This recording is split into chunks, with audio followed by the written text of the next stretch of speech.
அத்தியாயம் 74 நிலவரின் உள்கட்டமைப்பு மேம்பாடு.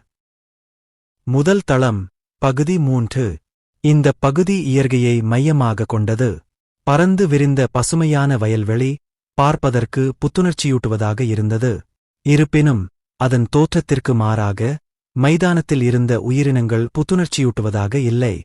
சதை உண்ணும் கூடாரத் தாவரங்கள், இரத்தம் உறிஞ்சும் பட்டாம்பூச்சிகள், பல்வேறு துடிப்பான பூக்களுடன் பூக்கும் தாவரங்களும் அவற்றின் மேல் பட்டாம்பூச்சிகளும் இரையைத் தேடிக் காத்திருக்கும் அரக்கர்களாக இருந்தன. இருப்பினும் அவற்றுக்கு ஒரு அபாயகரமான பலவீனம் இருந்தது. அவை தீக்கு மிகவும் எளிதில் பாதிக்கப்படக்கூடியதாகத் தெரிகிறது.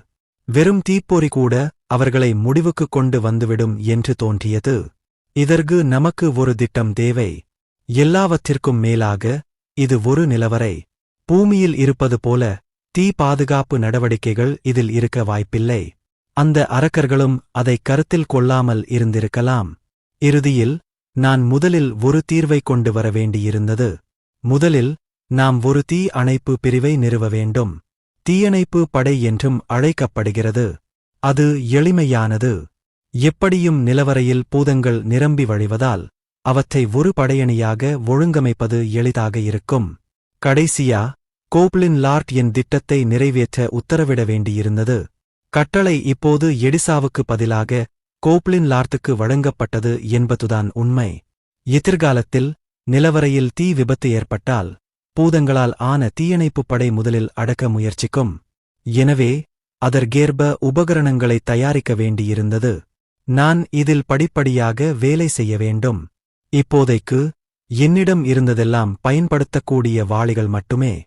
மேலும் ஏரியா 4இல் உள்ள ஏரியிலிருந்து நாங்கள் தண்ணீர் எடுக்க வேண்டியிருந்ததால் அதற்கு சிறிது முயற்சி தேவைப்படும். இப்படி யோசிச்சுப் பார்க்கும்போது ஏதோ குறை இருக்குன்னு தோணுது. நாங்கள் ஒரு தீயணைப்பு படையை ஏற்பாடு செய்தாலும் ஏதோ ஒரு குறை இருப்பதாக உணர்ந்தோம். அது ஒரு அடிப்படை தீர்வாக இருக்கவில்லை. எல்லாவற்றிற்கும் மேலாக உடனடி தீர்வு தேவைப்பட்டது. அப்படி யோசித்துக் கொண்டிருந்தபோதுதான் ஒரு அறிவிப்பு நினைவுக்கு வந்தது. தீயை அடக்குங்கள். தஞ்சியன் பாதுகாப்பு தொகுப்பு 11.0.0.0 வென்றது. கலவை 1 ஸ்பிரிங்லர் 3- நட்சத்திர இடைநிலை நீர் மதுபானம். அது நீண்ட நாட்களாக கிடைக்காமல் இருந்த ஒரு தொகுப்புப் பொருள். விலை 11.0.0.0 வோன் மற்றும் வெளியீடு அதன் கூறுகள் ஆகும். ஒரு ஸ்பிரிங்லரா? அது வெறும் ஸ்பிரிங்லர் என்று அழைக்கப்படவில்லை. உண்மையில் அது தண்ணீரை தெளிக்கும் ஸ்பிரிங்லர் போல இருந்தது. கட்டிடத்தின் கூரையில் தொங்கவிடக்கூடிய ஒரு பொருள் தொகுப்பில் சேர்க்கப்பட்டுள்ளது. இதை நிலவரையில் பயன்படுத்தப் போகிறீர்களா? உண்மை என்னவென்றால் நிலவரையின் உள்கட்டமைப்பு இப்போது இருப்பதை விட இன்னும் அதிகமாக வளர்ச்சியடைய வேண்டும் என்று நான் விரும்பினேன். ஆனால் புதிதாக வந்த பொருள் அதற்கு மிகவும் நவீனமானது.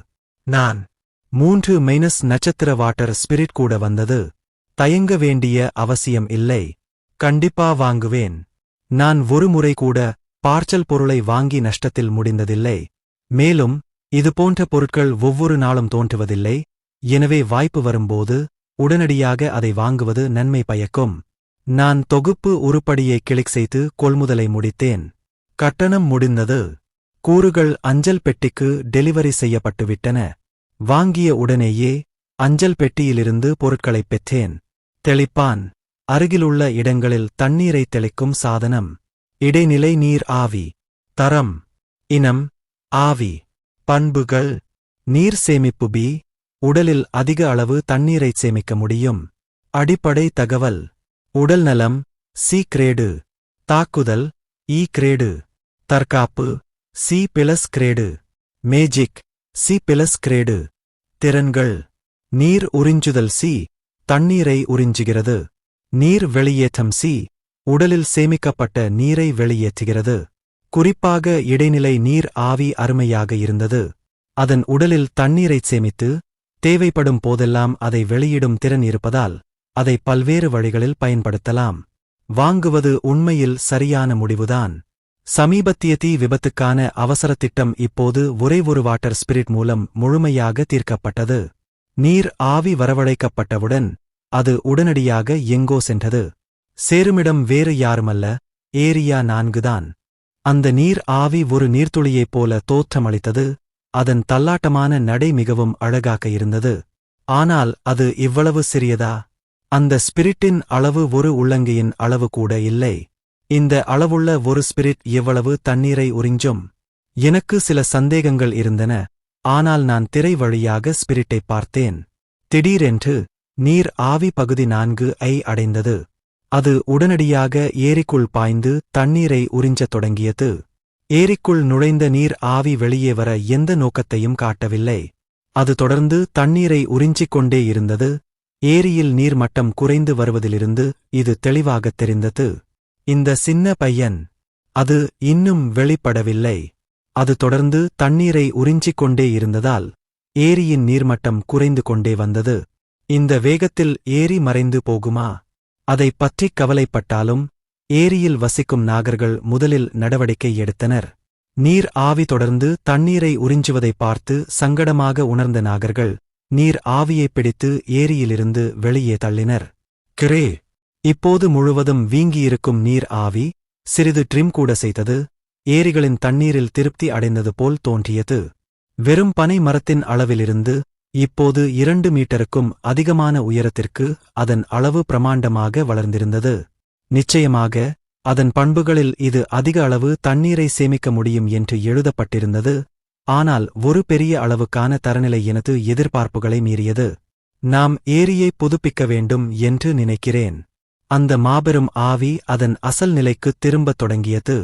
அது ஏரியா 3க்கு திரும்பியபோது அங்கிருந்த கங்கனா மற்றும் நரியல் அதன் திடீர் வளர்ச்சியைக் கண்டு ஆச்சரியப்பட்டனர். சொல்லப்போனால் ஸ்பிரிங்லரை எப்படி பயன்படுத்துகிறீர்கள்? இந்த முறை நான் கூறுகளுடன் சேர்க்கப்பட்ட ஸ்பிரிங்லரையும் ஸ்பிரிட்டையும் பார்த்தேன். அதை எப்படி நிறுவுவது என்பதுதான் பிரச்சனை. நான் முதலில் அதை வெளியே எடுக்க வேண்டுமா? நான் ஸ்பிரிங்லரை தொட்டேன். தெளிப்பானை நிறுவுவதற்குத் தேவையான மின்சாரம் நிலவரையில் இல்லை. சக்தியை அதிகரிக்க நிலவரை மையத்தை மேம்படுத்தவும். ஒரு பிழைச் செய்தி தோன்றியது. அது நிறுவப்படாது என்று நான் எதிர்பார்க்கவில்லை. நான் ஒரு கணம் கண்களை மூடிக்கொண்டு யோசித்தேன். அது வெறும் ஒரு கரு என்று அழைக்கப்படவில்லை.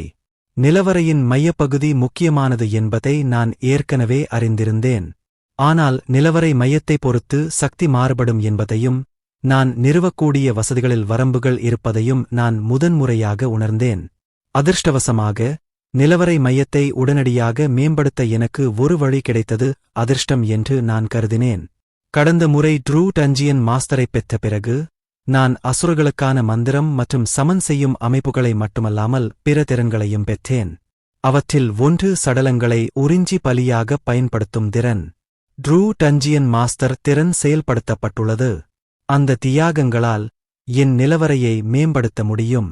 நான் இப்போது அதை பயன்படுத்தலாம்.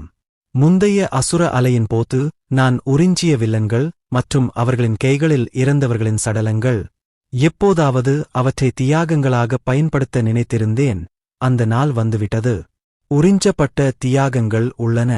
உறிஞ்சப்பட்ட தியாகங்களால் வெகுமதி பெற வேண்டிய பொருளைத் தேர்ந்தெடுக்கவும்.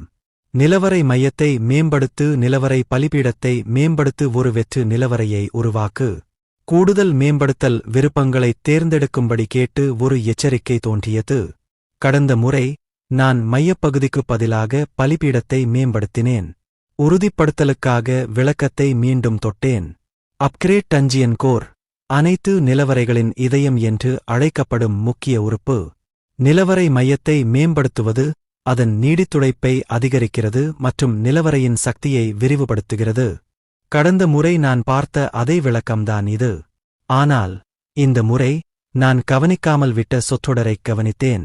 சரி, சக்தியை விரிவுபடுத்துவது என்றால் இதுதானா?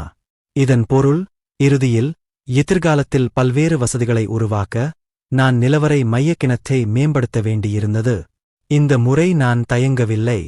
உடனடியாக நிலவரை மையத்தை மேம்படுத்தும் விருப்பத்தைத் தொட்டேன். தஞ்சியன் கோருக்கு தேர்ந்தெடுக்கப்பட்ட மேம்படுத்தல். தஞ்சியன் கோர் மேம்படுத்தல் முடிந்தது. தஞ்சியன் கோர் நிலை ஆகஸ்ட் 2 அதிகரித்துள்ளது. மேம்படுத்தல் முடிந்து நிலை அதிகரித்திருப்பதைக் குறிக்கும் ஒரு எச்சரிக்கை தோன்றியது. இப்போது அது நிறுவப்படுமா? அதிர்ஷ்டவசமாக தெளிப்பான் நிறுவல் சாத்தியமானது.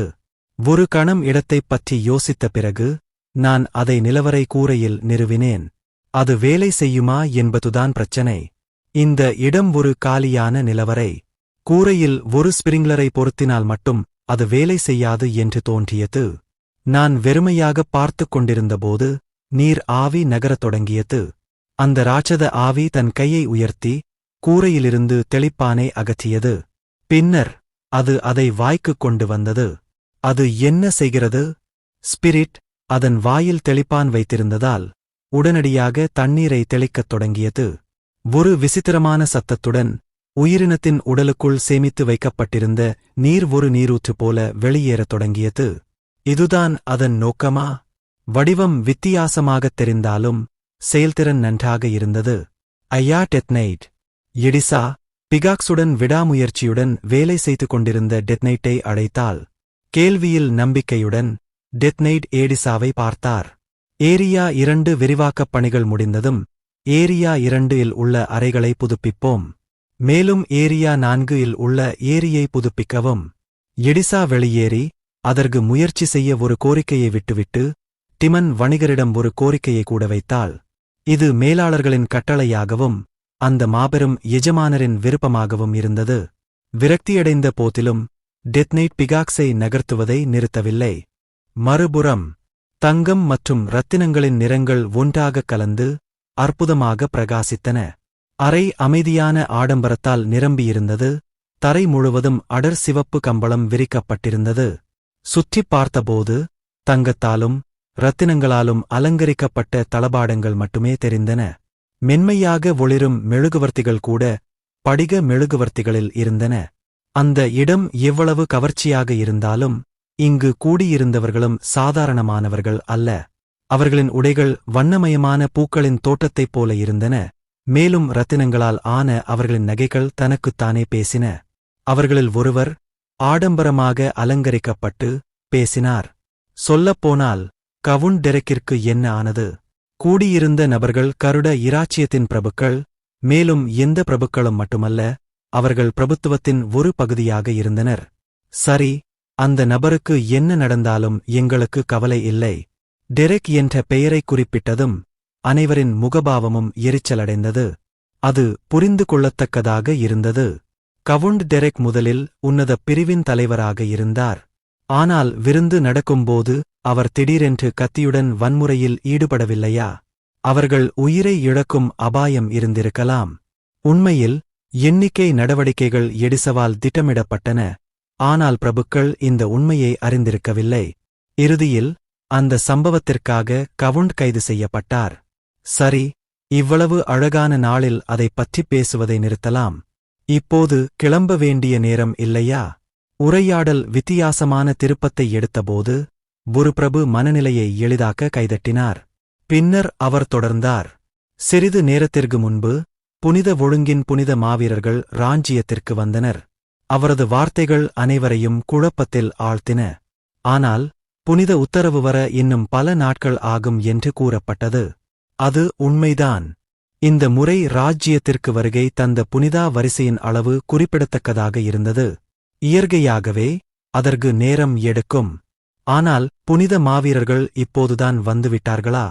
ராஜா எவ்வளவு பலவீனமாக இருந்தாலும், வயதான சிங்கமாக இருந்தாலும் அவன் இன்னும் ஒரு சிங்கம்தான், இல்லையா? இல்லை, ஒருவேளை சிங்கம் அல்ல, ஆனால் ஓநாய். நாம் நம் பாதுகாப்பை குறைக்கக்கூடாது. அவன் எப்போது தாக்குவான் என்று நமக்குத் தெரியாது. மாவீரர்களின் வருகையைக் குறிப்பிட்ட பிரபு முகம் சுளித்தார். எனவே நாம் நம்மால் முடிந்ததைச் செய்ய வேண்டும். சிறிது நேரத்திற்கு முன்பு வந்தவர்கள் இரகசியமாகச் செயல்பட்டு தகவல்களைச் சேகரிப்பார்கள். உங்களுக்கெல்லாம் புரிகிறதா, இல்லையா? எல்லோரும் தலையசைத்தனர். வேறு வார்த்தைகளில் கூறுவதானால், ஆணையின் புனித மாவீரர்கள் அரச குடும்பத்திற்குத் தெரியாமல் ராஜ்யத்தை இரகசியமாக ஆய்வு செய்வார்கள் என்று அர்த்தம். இது ஒரு குறிப்பிடத்தக்க இராஜதந்திர மீறலாகும். ஆனால் அவர்கள் அதைப் பொருட்படுத்தவில்லை. அவர்கள் தங்கள் நலன்களைப் பாதுகாத்து மலைகளை மேம்படுத்துவதற்கான உரிமைகளைப் பெற்றால். இந்த காரணத்திற்காகத்தான் நான் ஹண்டர்களை அனுப்பினேன். ஹண்டர்கள் மலைகளுக்குச் செல்வது அரச குடும்பத்தினருக்கு ஏற்கனவே தெரிந்திருக்கும். இருப்பினும் ஹண்டர்கள் ஒரு ஏமாற்று வேலையாக இருந்தனர். உண்மையான நோக்கம் உள்ளே பதுங்கி வந்திருந்த புனித மாவீரர்கள்தான். இப்போது அதிக நேரம் இல்லை. காலை இன்னும் வெகு தொலைவில் இருந்தது. திருவிழா இப்போதுதான் தொடங்கியிருந்தது. பிரபுக்கள் முகத்தில் புன்னகையுடன் தங்கள் கண்ணாடிகளை உயர்த்தினர். எத்தையும் அறியாமல் அவர்கள் வளிமண்டலத்தில் மூழ்கி இரவை ஆனந்தத்தில் கழித்தனர். மறைந்திருக்கும் இருப்பு தங்களை கவனித்துக் கொண்டிருப்பதை மறந்துவிட்டனர்.